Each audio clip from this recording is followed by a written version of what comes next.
चलिए आज के इस विश्लेषण में सीधे मुद्दे पर आते हैं और समझते हैं कि मनोवैज्ञानिक खौफ कैसे रचा जाता है।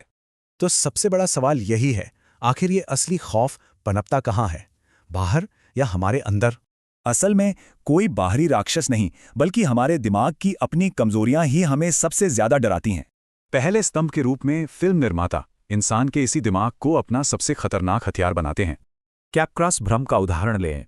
इसमें एक बिल्कुल जाना पहचाना करीबी इंसान अचानक बेहद खौफनाक और अजनबी लगने लगता है। और ये कोरी कल्पना नहीं है, सिज़ोफ्रेनिफॉर्म साइकोसिस के 50% तक मामलों में सचमुच ऐसा होता है।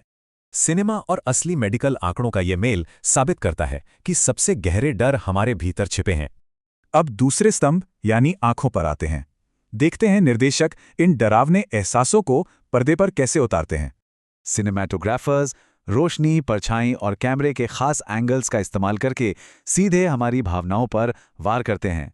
और यहीं से जन्म लेता है रुकी हुई घड़ी का मशहूर और रोंगटे खड़े कर देने वाला विजुअल विचार। जमाइका भूकंप के बाद मलबे में मिली उन घड़ियों की तरह जो 11:43 पर हमेशा के लिए जम गई थीं। समय का इस तरह रुकना उस भयानक सदमे को हमेशा के लिए एक दर्दनाक दृश्य में कैद कर लेता है। खौफ सिर्फ आंखों तक सीमित नहीं है। आइए तीसरे स्तंभ कान पर चलें और देखें ऑडियो कैसे सस्पेंस बनाता है। फिल्म निर्माता तनाव बढ़ाने वाले शोर और सुन्न कर देने वाली खामोशी के बीच बेहतरीन कॉन्ट्रास्ट तैयार करते हैं। फिल्म थियरिस्ट मिशेल चियोन मानते हैं कि ये खामोशी शांति नहीं बल्कि सुरक्षा छीनने वाला एक सक्रिय हथियार है।